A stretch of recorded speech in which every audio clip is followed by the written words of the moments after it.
राजनीति का बड़ा ट्विस्ट, 2 किश्तों में इस्तीफा दे सकते हैं मुख्यमंत्री नीतीश कुमार। बिहार में सत्ता परिवर्तन की आड़, सीएम नीतीश कुमार का डबल इस्तीफा प्लान। 30 मार्च से शुरू होगा सियासी बदलाव, बिहार में शुरू हुई नई सरकार की तैयारी। बीजेपी की आ जाएगी बिहार की कमान, सम्राट चौधरी बनेंगे सीएम।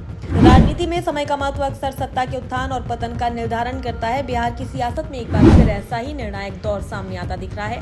मुख्यमंत्री नीतीश कुमार के हालिया राज्यसभा चुनाव में निर्वाचित होने के बाद राज्य की राजनीति में बदलाव की आड़ तेज हो गई है। संवैधानिक प्रावधानों के तहत अब उन पर दोहरी जिम्मेदारी है और यही स्थिति संभावित सत्ता परिवर्तन की कहानी को जन्म दे रही है। दरअसल संसदीय नियम स्पष्ट करते हैं कि यदि कोई व्यक्ति राज्य विधानमंडल, विधान परिषद या विधानसभा का सदस्य रहते हुए संसद के उच्च सदन यानी राज्यसभा के लिए निर्वाचित होता है तो उसे एक निश्चित समय सीमा के भीतर राज्य सदन की सदस्यता छोड़नी होती है। नीतीश कुमार वर्तमान में विधान परिषद के सदस्य हैं और अब राज्यसभा के लिए चुने जा चुके हैं।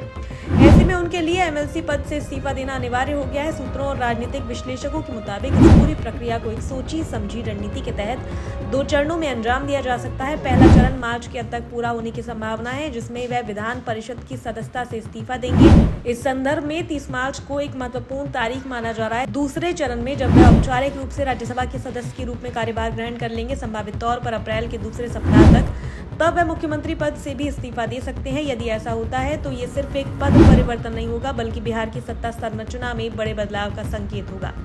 राजनीतिक गलियारों में चर्चा है कि ये पूरा घटनाक्रम किसी अचानक लिए गए निर्णय का परिणाम नहीं है बल्कि एक व्यापक राजनीतिक रणनीति का हिस्सा है। माना जा रहा है कि नीतीश कुमार एक योजनाबद्ध तरीके से सत्ता की कमान भारतीय जनता पार्टी को सौंपने की तैयारी में है। यदि ऐसा होता है तो ये बिहार के राजनीतिक इतिहास में एक महत्वपूर्ण मोड़ होगा, क्योंकि अब तक राज्य की सत्ता में जनता दल यूनाइटेड और नीतीश कुमार की केंद्रीय भूमिका रही। सबसे बड़ा सवाल अब यही है कि बिहार का अगला मुख्यमंत्री कौन होगा। इस संदर्भ में कई नाम चर्चा में। मौजूदा उप मुख्यमंत्री सम्राट चौधरी को सबसे मजबूत दावेदार माना जा रहा है। हाल के राजनीतिक कार्यक्रमों और गतिविधियों में उनकी सक्रियता और बढ़ता प्रभाव इस संभावना को और मजबूत करता है। इसके अलावा केंद्रीय मंत्री नित्यानंद राय, डिप्टी सीएम विजय कुमार सिन्हा और मंत्री दिलीप जायसवाल, मंगल पांडे और सैयद शाहनवाज हुसैन जैसे नाम भी चर्चा में बने हुए हैं। हालांकि राष्ट्रीय जनतांत्रिक गठबंधन यानी नेशनल डेमोक्रेटिक अलायंस के भीतर अभी तक किसी एक नाम पर औपचारिक सहमति नहीं बनी है। सूत्रों के अनुसार अंतिम फैसला शीर्ष नेतृत्व के स्तर पर ही लिया जाएगा। इस पूरे घटनाक्रम को लेकर एनडीए के सामने सबसे बड़ी चुनौती संतुलन बनाए रखने की होगी। एक ओर जहां गठबंधन की एकजुटता को बनाए रखना जरूरी है, वहीं दूसरी ओर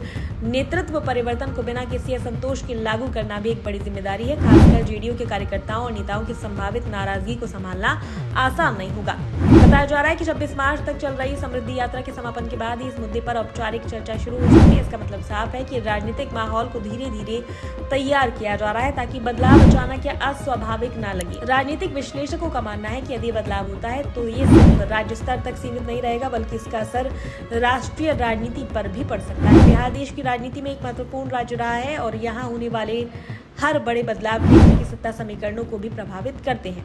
हालांकि इस पूरी प्रक्रिया में कई चुनौतियां भी हैं। नए मुख्यमंत्री के प्रति जनता का विश्वास कायम करना, प्रशासनिक निरंतरता बनाए रखना और विकास की गति को प्रभावित न होने देना, ये सभी महत्वपूर्ण पहलू होंगे। इसके अलावा विपक्ष भी इस बदलाव को एक बड़े राजनीतिक मुद्दे के रूप में भुना सकता है। फिलहाल बिहार की राजनीति एक बार फिर संक्रमण के दौर में प्रवेश करती नजर आ रही है। नीतीश कुमार का संभावित 2 चरणों में इस्तीफा केवल एक व्यक्तिगत या संवैधानिक प्रक्रिया नहीं बल्कि एक व्यापक राजनीतिक रणनीति का हिस्सा माना जा रहा है। अब सबकी नजर 30 मार्च और उसके बाद की तारीखों पर टिकी है। यही वह दिन होंगे जब स्पष्ट होगा कि क्या वास्तव में बिहार में एक नए राजनीतिक अध्याय की शुरुआत होने जा रही है या फिर ये सिर्फ अटकलों का दौर है। लेकिन इतना तय है कि आने वाले कुछ हफ्ते राज्य और राजनीति के लिए बेहद निर्णायक साबित होने वाले हैं।